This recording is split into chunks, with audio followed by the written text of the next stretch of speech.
ओम श्री परमात्मने नमः।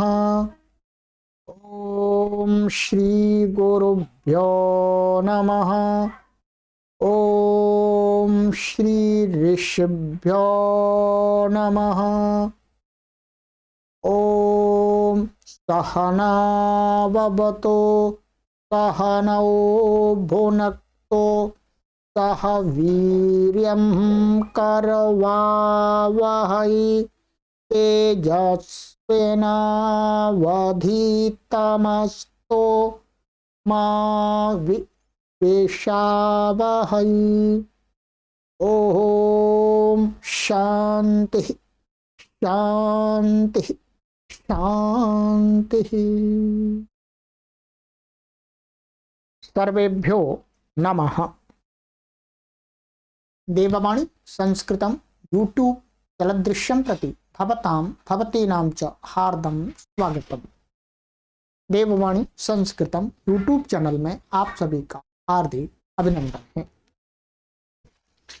मित्रों, प्राचीन पाणिनीय व्याकरण की इस सीरीज में पाणिनीय वर्णोच्चारण शिक्षा की आज हम 6वीं कक्षा को पढ़ने जा रहे हैं। ठीक है, अधिक जानकारी के लिए आप इन नंबरों पर कॉल कर सकते हैं, व्हाट्सएप पर संपर्क कर सकते हैं। ये आपकी जानकारी के लिए नंबर दिए हैं, टीम के द्वारा आपको जानकारी दे दी जाएगी। चलिएगा, तो मित्रों, अभी तक मैंने आपको जो हमारा इसमें वर्णोच्चारण शिक्षा में स्थान प्रकरण चल रहा था, इसने सूत्र पढ़ा दिए हैं मैंने आपको।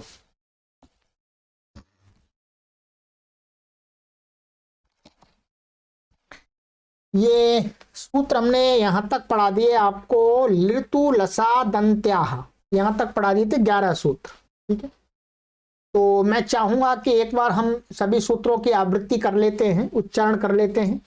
अभी मेरे साथ बोलिएगा और इन सूत्रों को आपको याद करना है। ठीक है, बोलिए। अकुह विसर्जनीयाः कंठाः अविसर्जनीया भोरस्य वेकेशाम् जिह्वा मूलियो जिह्व्यः।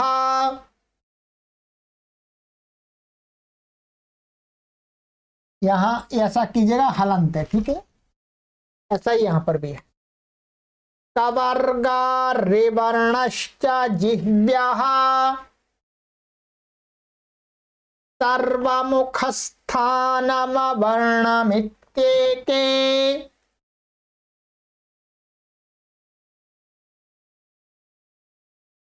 कंठ्यानास्य मात्रा नित्येके।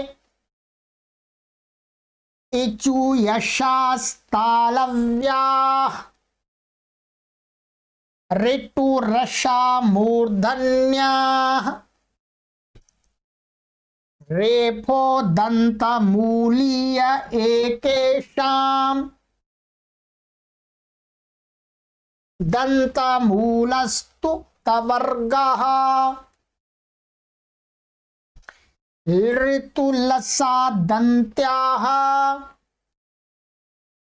यहां तक हमने पढ़ लिए थे। ठीक है, इसमें पाणिनि आचार्य ने अपना मत दिखाया, दूसरों का मत दिखाया, वो मैं साथ साथ आपको बताता जा रहा हूं, फिर अंत में भी बता दूंगा। अब हमारा सूत्र आ रहा है स्थान प्रकरण के अंतर्गत। आज हम पढ़ेंगे, ये सूत्र है 12वां। इसमें वकार का स्थान बताया गया है।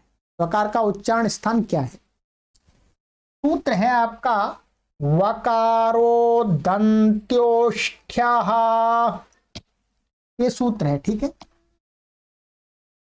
चलिएगा, आइएगा देखते हैं। ये हमने पढ़ लिया है पूरा, और आज की कक्षा में हम पढ़ने जा रहे हैं वकारो दंत्योष्ठ्यः।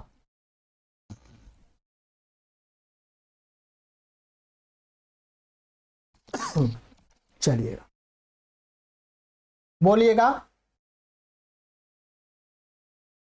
वकारो दन्त्यो दन्तोष्ठ्यः।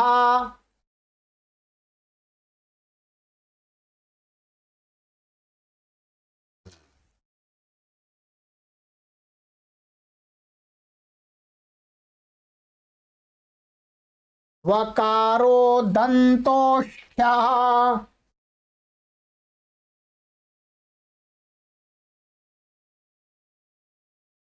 पदच्छेद।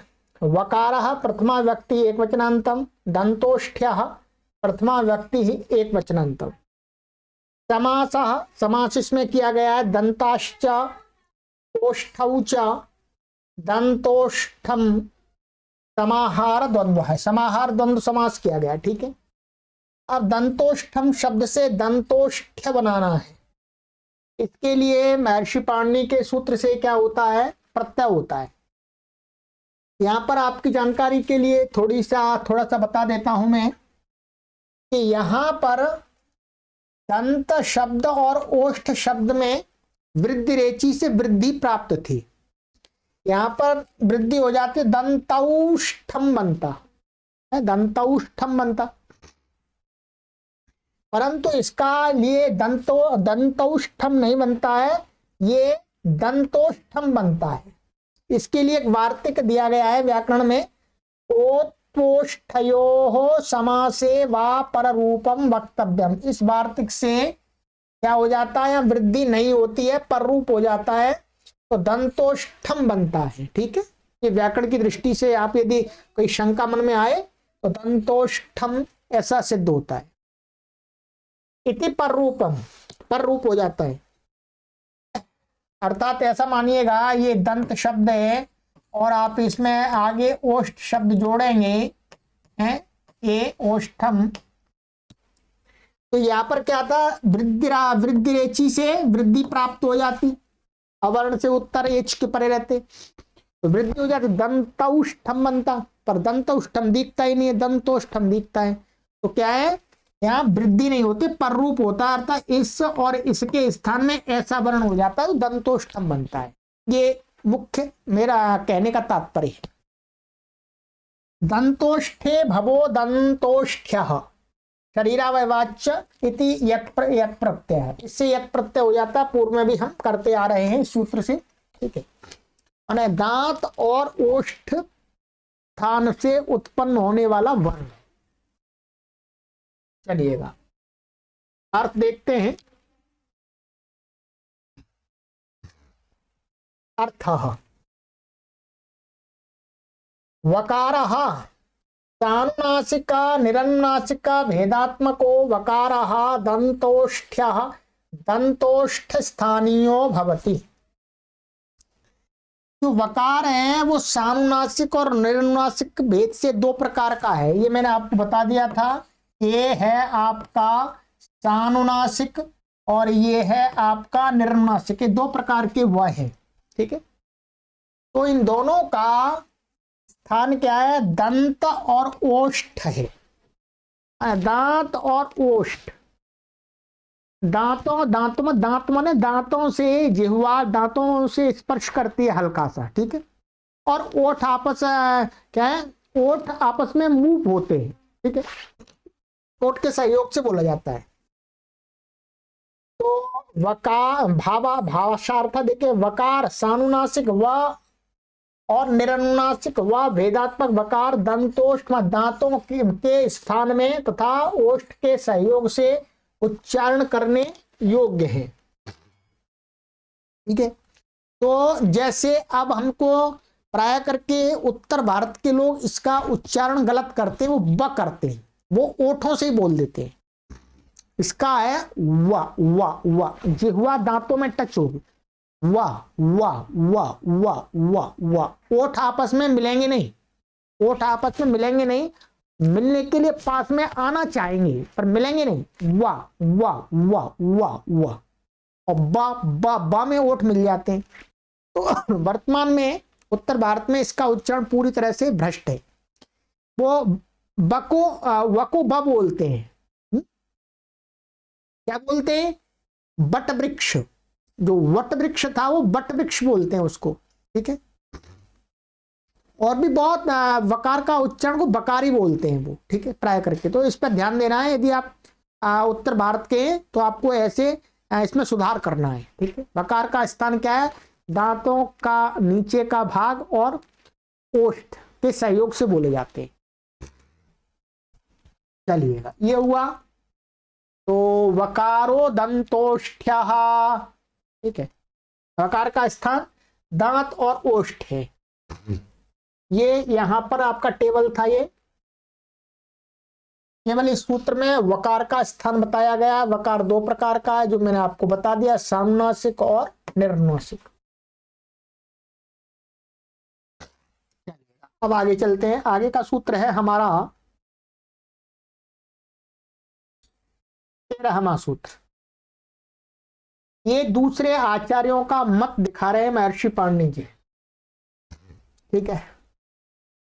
कहते हैं 13वां सूत्र है शिक्किणी स्थानमेकेषां पदच्छेदः। शिक्किणी प्रथमा विभक्ति द्विवचनान्तम, स्थानम प्रथमा विभक्ति एक वचनान्तम, एकेषां षष्ठी विभक्ति बहुवचनान्तम। इसमें ऊपर से, ऊपर वाले सूत्र से वकार की अनुवृत्ति ले आते हैं। इसका सूत्र बनाने के लिए क्या करते हैं? वकार की अनुवृत्ति लाते हैं ऊपर से, वकारिति अनुवर्तते। और षष्ठन्तेन च तस्य विपरिणामः, वहां तो वकारः प्रथमा विभक्ति था, यहां पर अर्थ करने के लिए उसको वकारस्य षष्ठी विभक्ति लगा लेते हैं उसमें। ये व्याकरण के नियम से ऐसा कर सकते हैं। अर्थ वकारस्य माने वकारस्य, वकार का स्थानम उच्चारण स्थानम न उच्चारण स्थान, ये वकारस्य ये तो संस्कृत है। वकारस्य स्थानम उच्चारण स्थानम श्रिक्किणी श्रिक्किणी भवता इति एकेषां केषांचित् आचार्याणां मतम्। कहते हैं वकार का जो उच्चारण स्थान है वो कुछ आचार्यों के मत में श्रिक्किणी है, दांत और ओष्ठ नहीं है। श्रिक्किणी स्थान कौन सा होता है? जैसे लार टपकती है, लार, तो जब लार टपकती है तो लार दो ओठों से ऊपर नीचे के बीच के भाग से टपकती है। तो इनका कहना है कि दांत और ओष्ठ ऐसा नहीं है, वो जो लार टपकने वाला बीच का स्थान है ओठों में, वहां पर जिह्वा बीच में आती है। वाह वाह वाह वाह वाह वाह वाह, कई स्थानों में ऐसा भी बोला जाता है, कुछ आचार्यों का मत दिखा रहे हैं, ठीक है। श्रिक्किणी स्थान वाला है वकार, दंत और ओष्ठ वाला नहीं है, ठीक है। ये कुछ आचार्यों को, महर्षि पाणिनि का मत है दंत और ओष्ठ स्थान वाला, ठीक है। हिंदी आप देख लीजिएगा। वकार का स्थानम उच्चारण स्थान श्रिक्किणी, श्रिक्की संज्ञक स्थान है, ऐसा किन्हीं आचार्यों का मत है। श्रिक्की संज्ञक, श्रिक्की उसको बोलते हैं जो मैंने बता दिया, लार टपकने वाला जो ओठ से जो भाग होता है वहां श्रिक्की स्थान होता है वो। चलिएगा, ये दूसरे आचार्यों का मत था वकार में। महर्षि पाणिनि का तो दंत और ओष्ठ है। अगला सूत्र है हमारा 14वां, ये विशेष सूत्र है, देखिएगा। उपपद्मानीया ओष्ठ्याः पदच्छेद। उपपद्मानीयाः प्रथमा विभक्ति बहुवचनान्तम, ओष्ठ्याः प्रथमा विभक्ति बहुवचनान्तम। समासः पुश्च पुश्च उपपद्मानीयश्च इति उपपद्मानीयाः इतरेतर द्वन्द्वः। इतरेतर योग द्वंद्व हो गए, सरल है, इसमें कुछ नहीं। आइएगा, अर्थ देखिएगा फिर समझ में आएगा आपको।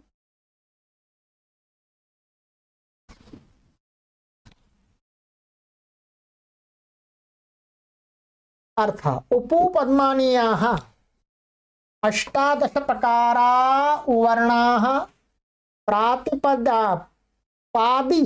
पादी पंचवर्णात्मकाः पवर्गाः उपपदमानीय संज्ञकश्च वर्णः एते सर्वे वर्णाः ओष्ठ्याः ओष्ठस्थानीयाः। सरल अर्थ है, कहते हैं उपपदमानीय में क्या है आप देख रहे हैं, एक तो ऊ है, ऊ का मतलब हो गया उवर्ण। उवर्ण कितना है हमारा 18 है, अभी दिखा देंगे 18 है। और यहाँ पर पू और उपदमानी मिलाकर के पू बन गया, तो पू पू का अर्थ होता है पवर्ग।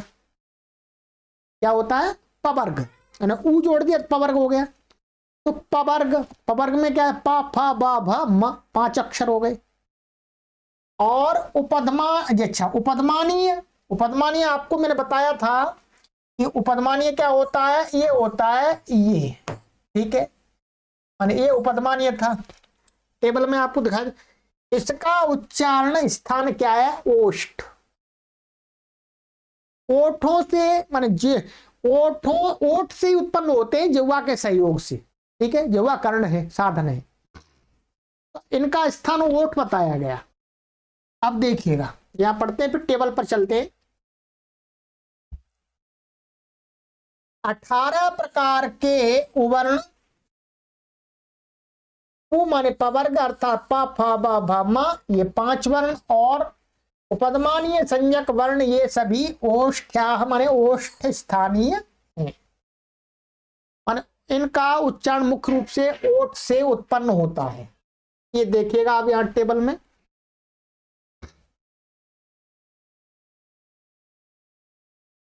ये है आपका पवर्ग, ठीक है। हमने इसका भी स्थान देख लिया, इसका भी देख लिया, इसका भी देख लिया, इसका भी देख लिया, आप 5वें नंबर पर आ गए। ये 5 अक्षर पा फा बा भा मा पवर्ग, ठीक है। और उपदमानीय क्या है, ये वाला उपदमानीय है, इसको उपदमानीय बोलते हैं, ठीक है। और क्या है उवर्ण, उवर्ण ये है 18, 18 प्रकार का होता है। इनका उच्चारण क्या है ओष्ठ, जैसे उ ऊ ऊ,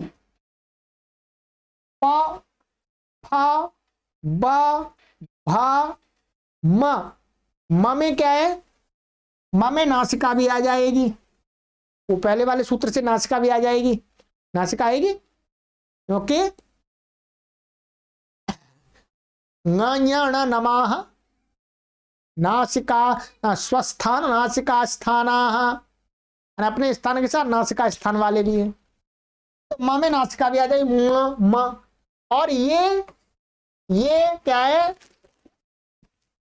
ये किसी के पीछे आता है, ये क्या है वस्तुतः, ये आगे कोई शब्द होगा उसके पीछे आएगा ये, तो इसका उच्चारण भी ओठ से होता है, जो कि मैंने बताया इसका प्रयोग ना के बराबर है, ठीक है, बहुत कम है, ठीक। तो इसका उच्चारण अभी यदि इसका उच्चारण किसी शब्द में देखेंगे तो ऐसा होगा, देखिए मैं एक शब्द लिखता हूं आपके लिए यहां पर,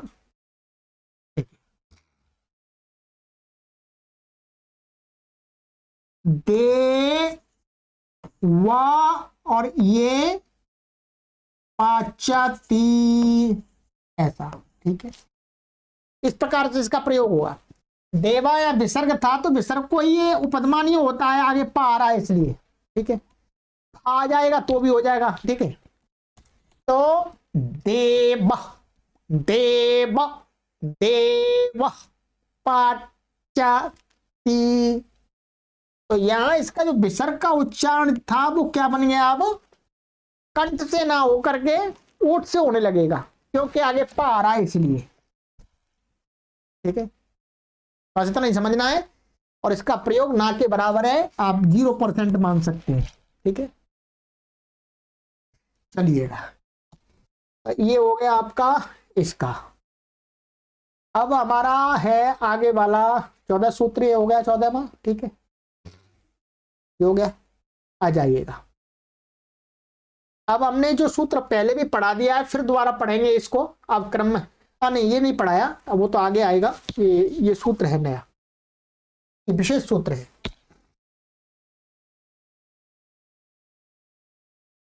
आइएगा,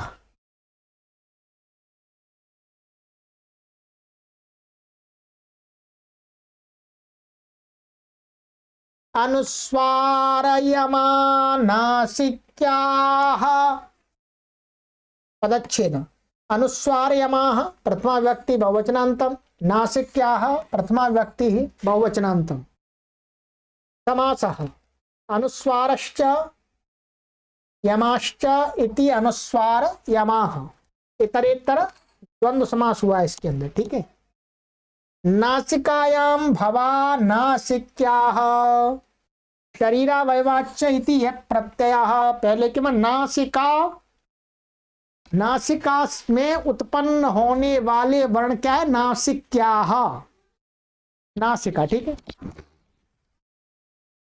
आइएगा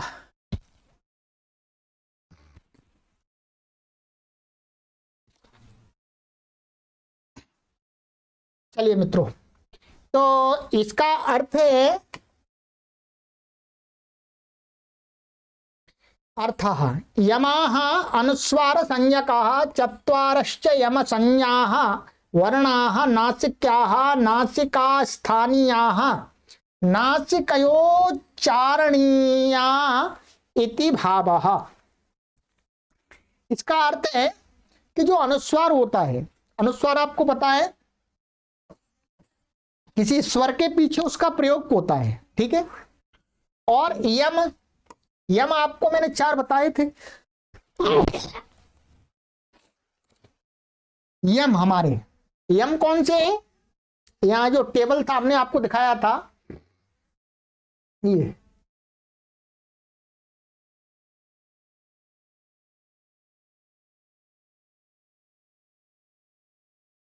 ये यम है। कुंग खुंग गुंग घुंग, ये 4 यम और ये अनुस्वार, इसका उच्चारण स्थान क्या है? नासिका। अनुस्वार यमा नासिका नासिक्याः। ठीक है, तो बस इतना ही इसका अर्थ है। यहां अर्थ देख लीजिएगा, मैंने हिंदी में लिख दिया है। ठीक है, अनुस्वार यमाः अनुस्वार वर्ण तथा कुंग खुंग गुंग घुंग, ये 4 यम नासिका स्थानीय हैं और अर्थात नासिका से उच्चारणीय, अर्थात नासिका से इनका उच्चारण करना शुद्ध होता है। ठीक है, चलिएगा, ये हो गया आपका। अब इसी में एक अन्य मत दिखा रहे हैं, एक अन्य मत दिखा रहे हैं दूसरे आचार्यों का।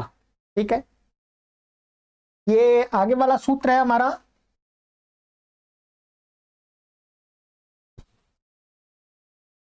कंठ नासिक्यमनुस्वारमेके पदच्छेद कंठ नासिक्यम द्वितीय व्यक्ति एक वचनांतम, अनुस्वारम द्वितीय व्यक्ति एक वचनांतम, एके प्रथमा व्यक्ति एक बहुवचनांतम। ठीक है,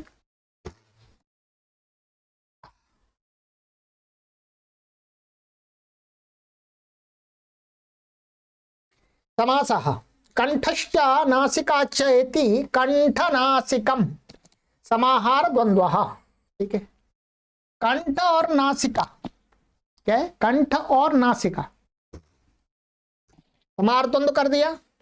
कंठ नासिके भवः कंठ नासिक्यः अनुस्वारः तम कंठ नासिक्यम, माने कंठ और नासिका में होने वाला वर्ण क्या है? अनुस्वार। तम कंठ नासिक्यम, ये द्वितीय व्यक्ति एक वचन है इसलिए तम लगा दिया है यहां पर पदच्छेद में। ठीक है, अब देखिए इसका अर्थ देख लीजिएगा, दूसरे आचार्यों का मत है, महर्षि पाणिनि का मत नहीं है, ध्यान देंगे। इसके विषय में कहते हैं अर्थः एके केचनाचार्याः अनुस्वारम अनुस्वार संज्ञकम वर्णम कंठनासिक्यम कंठनासिकास्थानीयम मन्यन्ते। कहते हैं केचन आचार्य, कुछ आचार्य लोग अनुस्वार अनुस्वार को, अनुस्वार संज्ञक जो वर्ण है ये, इसको कंठ और नासिका स्थान से उच्चरित मानते हैं, माने नासिका और कंठ से। नासिका अकेला नहीं, महर्षि पाणिनि के मत में नासिका अकेला है, परंतु दूसरे आचार्य कुछ लोग मानते हैं कंठ भी आता है इसका। भाषार्थ है कुछ एक एक कुछ आचार्य अनुस्वारम अनुस्वार को कंठ नासिक्यम कंठ और नासिक्य मानते हैं, अर्थात कंठ एवं नासिका दोनों से उच्चारणीय मानते हैं। कंठ स्थान और नासिका स्थान से उच्चारण करना इसका शुद्ध होता है, कुछ आचार्यों का मत है। बस ये दूसरे आचार्यों का मत दिखा दिया, ठीक है। चलिएगा, ये हो गया आपका अनुस्वार के विषय में। अब आ जाइएगा, एक दूसरे आचार्यों का मत दिखा रहे हैं यम के बारे में, महर्षि पाणिनि जी।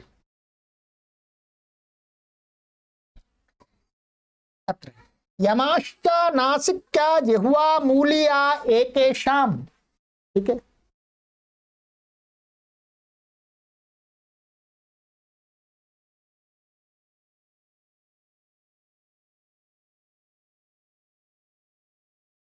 पदच्छेद यमाः प्रथमा व्यक्ति बहुवचनांतम च अव्यपदम नासिक्य जिह्वामूलिया प्रथमा व्यक्ति बहुवचनांतम एकेषाम षष्ठी व्यक्ति बहुवचनांतम नासिकायां भवा नासिक्याः शरीरावयवाच्च अष्टाध्यायी 4-3-55 इति यत् प्रत्यय। मन नासिका में उत्पन्न होने वाले जो वर्ण होते हैं उनको नासिक्या कहा जाता है, ठीक है।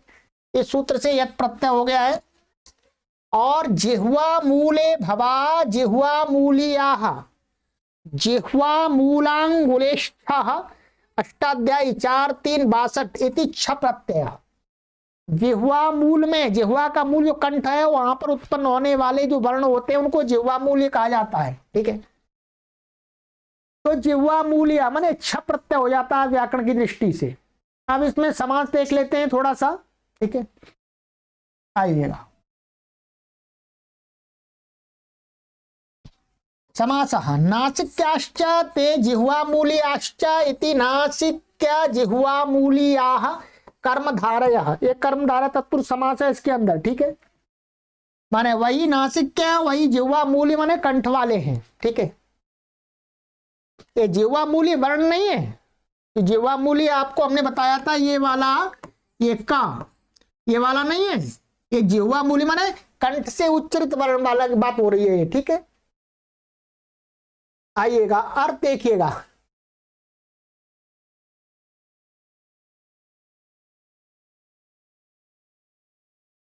अर्थायमाः कुं खुं इत्येवम् आदयश्चत्वारो यमसंज्ञका वर्णाः च तु नासिक्य जिह्वा मूलियाः नासिका जिह्वा मूल स्थानीया इति एकेषाम् अन्येषां केषांचित् आचार्याणां मतम् इदम्।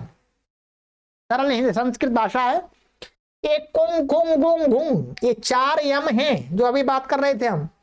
इनका कहते हैं नासिका और जिह्वा मूल ही है।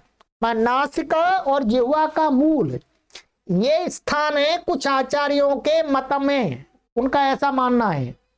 महर्षि पाणिनि के मत में तो नासिका है, परंतु दूसरे आचार्यों के मत में वो ऐसा मानते हैं जो यम है उनका नासिका और जिह्वा का मूल अर्थात कंठ का पास का स्थान। आइएगा, वही कहते हैं, ये देखिएगा भाषा यमा कुंग खुंग आदि 4 यम च तो नासिका जिह्वा मूलिया, नासिका और जिह्वा मूल स्थानीय हैं अर्थात दोनों स्थानों से उच्चारणीय हैं, ऐसा एकेषाम अन्य आचार्यों का मत है। ये महर्षि पाणिनि का मत नहीं है, ध्यान देंगे, ठीक। तो अनुस्वार के बारे में और यम के बारे में दूसरे आचार्यों का मत भी दिखा दिया और महर्षि पाणिनि का मत है नासिका, ठीक है। चलिएगा, तो आज की कक्षा में हमने इतने सूत्रों को पढ़ लिया। अब आगे की कक्षा में इससे आगे पढ़ेंगे, ठीक है। ये विस्तार से वर्णोच्चार शिक्षा पढ़ाई जा रही है और ये व्याकरण का विषय है। तो जो व्याकरण को पूरा पढ़ने के इच्छुक हैं उनके लिए ये सीरीज तैयार की जा रही है, ठीक है। चलिएगा, सर्वेभ्यो नमः।